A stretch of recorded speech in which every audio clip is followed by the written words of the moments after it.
చూడబోతున్నారు. ఎంతమందికి విశ్వాసం ఉంది? మన ప్రభువైన యేసుక్రీస్తు ప్రభు వారు ఏ రీతిగా ఒలీవల కొండ నుంచి ఆయన పరలోక రాజ్యానికి ఆరోహణమయ్యాడో అదే ఒలీవల కొండ మీదకి మరలా ఈ లోకానికి రాబోతున్నాడు. ఆయన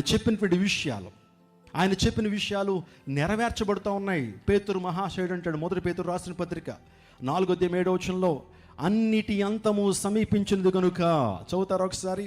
మొదటి పేతురు రాసిన పత్రిక 4:7 అయితే అన్నిటి అంతం సమీపమైనది కనుక మీరు స్వస్థ బుద్ధి గలవారే ప్రార్థనలు చేయుటకు మెలకువగా ఉండుడి. ఈ ఫైనల్ డే, ఈ ఆఖరి రోజు దేవుని యొక్క సమాచారం, దేవుని యొక్క సందేశం వస్తుంది.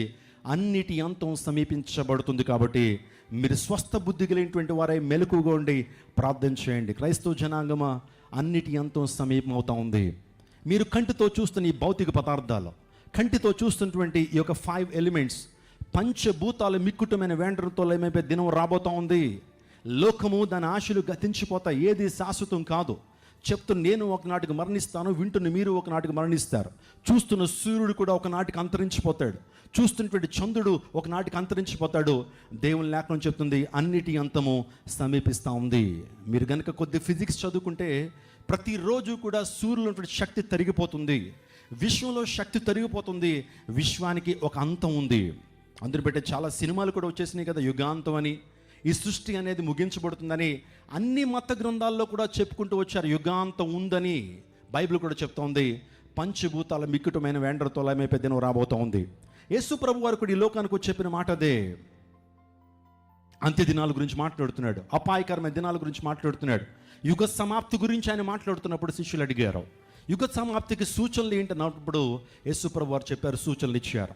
చూడండి, వర్షం పడుతుంది అనటానికి ముందు సూచన ఆకాశం మేఘావృతం అవుతుంది, ఉరుములు వస్తాయి.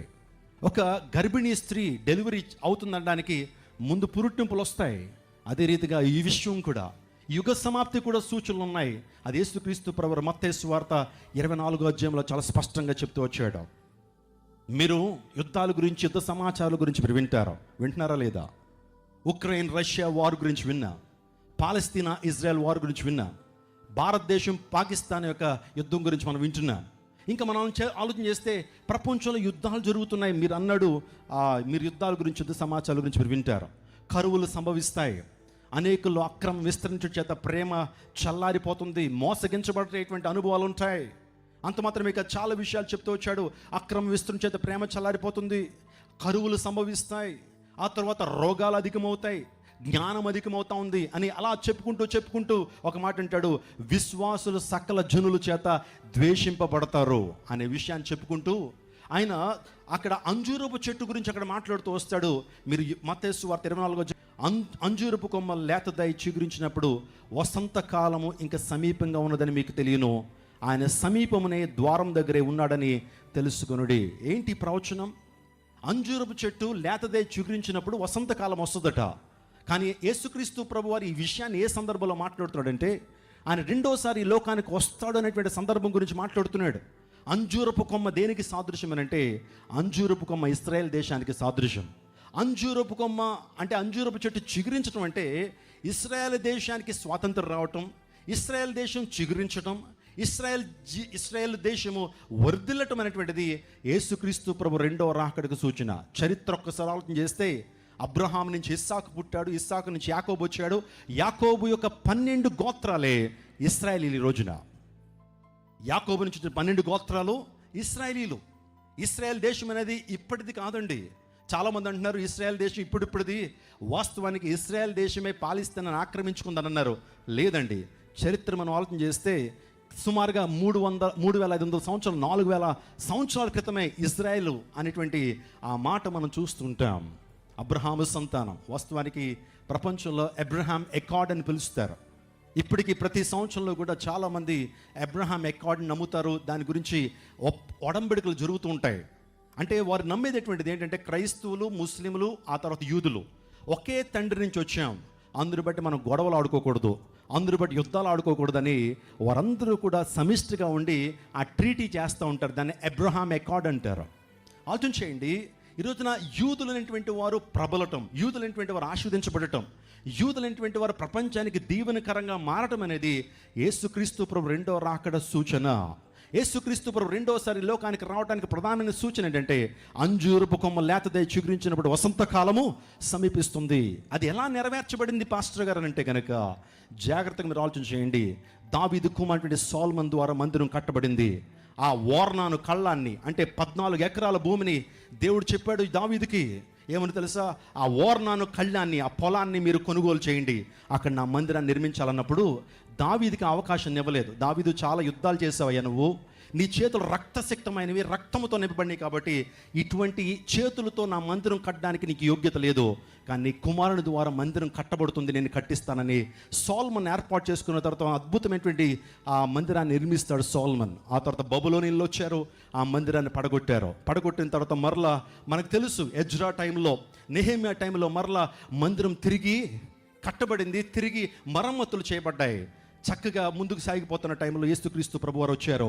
వచ్చిన తర్వాత జరిగిన సందర్భం ఏంటంటే యేసు ప్రభువారు సమస్త మానవాళ్ళ కొరకు తన రక్తాన్ని కార్చడానికి, ప్రాణం పెట్టడానికి పిలాతు ముందు ఒక దోషిగా ఆయన నిలబడతాడు. నిలబడినప్పుడు పిలాతు భార్యను ప్రొక్కిలా అంటుంది, ఆ నీతిమంతుని జోలికి వెళ్ళొద్దయ్యా, ఆ నీతిమంతుని జోలికి వెళ్ళొద్దు అన్నప్పుడు ఆ పిలాతు చెప్పినటువంటి మాట ఏంటి తెలుసా? మ్యాక్సిమం యేసుక్రీస్తు ప్రభువారు మరణాన్ని తప్పించడానికి ప్రయత్నం చేస్తాడు, కొరడా శిక్షను విధిస్తాడు.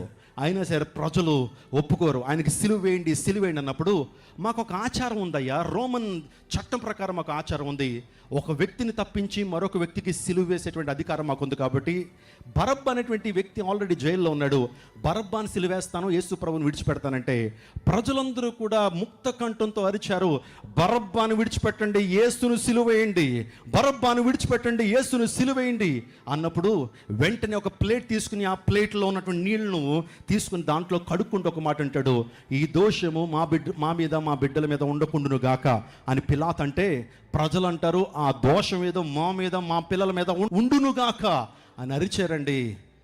ఆ ప్రవచనం లేకపోతే వారి మాట నెరవేర్చబడిందేమో AD 70లో. కరెక్ట్గా క్రీస్తు శకము 70వ సంవత్సరంలో రోమన్ చక్రవర్తి టైటస్ వచ్చాడు, అందరినీ కూడా తెగ నరికేశాడండి.